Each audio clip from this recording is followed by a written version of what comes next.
السلام علیکم ورحمۃ اللہ وبرکاتہ۔ دوستو، آپ دیکھ رہے ہیں روحانی علم نقش بند چینل۔ اگر آپ ہمارے چینل پر نئے آئے ہوئے ہیں تو ہمارے چینل کو سبسکرائب کریں اور گھنٹی کے بٹن کو پریس کرنا نہیں بھولیے گا تاکہ ہمارے آنے والی ویڈیو سب سے پہلے آپ تک پہنچ سکے۔ جی دوستو، امید ہے آپ خیر و عافیت سے ہوں گے۔ آج ہم آپ کے لیے بہت ہی نایاب اور زبردست عمل لے کر حاضر خدمت ہیں۔ آج ہمارے عمل کا موضوع ہے یا حی یا قیوم، اسم اعظم ہے۔ اس سے نقش بنانے کا طریقہ کیا ہے اور اس کو بالخصوص کن کاموں کے لیے استعمال میں لایا جاتا ہے؟ تو اس نقش کو استعمال اس لیے لایا جاتا ہے کہ جن بہنوں کے لیے رشتے نہیں آتے یا جن بھائیوں کے لیے رشتے نہیں آتے تو ان کے لیے یہ بہت ہی زبردست اور پاورفل عمل ہے، اور عزت و جلال کے لیے بھی، یعنی آپ کا رشتہ داروں میں عزت نہیں ہے، آپ کا خاندان میں عزت نہیں ہے۔ اگر آپ شہر میں جاتے ہیں کاروبار کے حوالے سے، وہاں پر جو کاروباری حضرات ہیں، بلڈر وغیرہ، تو وہ اگر آپ کی تعظیم نہیں کرتے، آپ کی عزت نہیں کرتے، اور لوگ آپ کے دوست جو ہیں، لوگ پر جو آپ کے دوست ہیں وہ بھی آپ کے بارے میں ہنسی مذاق اڑاتے ہیں، آپ کا تماشا بناتے ہیں، تو ان سب مسائل کے لیے بالخصوص اس نقش کو لکھا جاتا ہے۔ اس نقش کو میں نے بہت مرتبہ آزمایا۔ جو نقارہ شخص ہو، جس کے پاس کچھ نہ ہو تو لوگ اسے عزت کی نگاہ سے نہیں دیکھتے، تو اس نقش کے استعمال سے آپ نے عمل کرنا ہے۔ انشاءاللہ جو لوگ آپ کو سلام نہیں کرتے ہیں وہ لوگ آپ کے آگے پیچھے گھوم رہے ہوں گے، اور جن کا کام چلتے چلتے رک جائے ان کے لیے بھی یہ نقش بہت ہی مفید ہے، بہت ہی زبردست پاورفل نقش ہے۔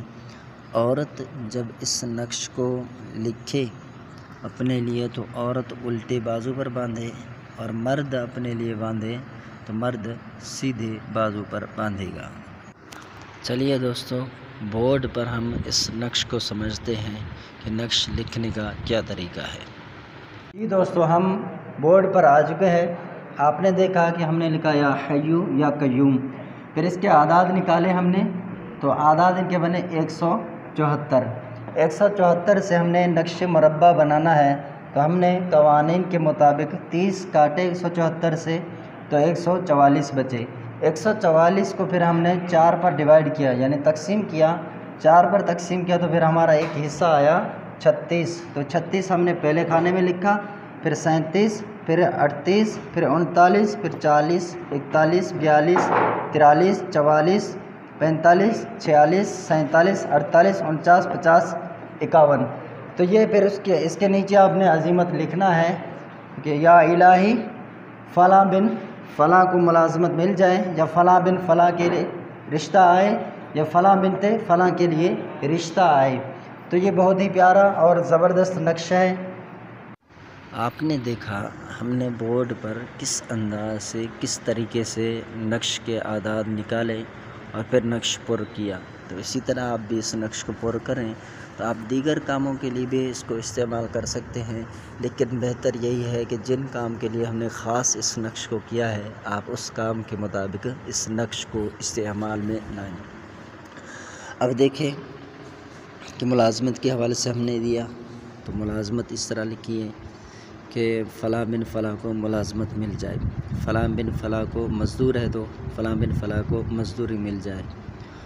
اور اسی طرح اگر آپ استاد ہیں، یعنی بناتے ہیں، گھر بناتے ہیں، دکانیں بناتے ہیں، بڑی بڑی جو ہے جگہیں آپ بنا لیتے ہیں، تو آپ ٹھیکہ لیتے ہیں، تو آپ لکھے فلاں بن فلاں کو فلاں کام مل جائے، تو اس طرح بھی یعنی آپ اس کو لکھ سکتے ہیں۔ پھر آخر میں اس طرح بھی لکھ سکتے ہیں بحق کی یا حیو یا قیوم، تو یہ بہت ہی زیادہ پاورفل نقش بنے گا۔ یہ یاد رکھیے گا کہ نقش میں اگر رشتہ مرد کے لیے لانا چاہ رہے ہیں تو فلاں بن فلاں کے لیے رشتہ آئے، اور عورت کے لیے لکھیں گے تو فلاں بنت فلاں کے لیے رشتہ آئے۔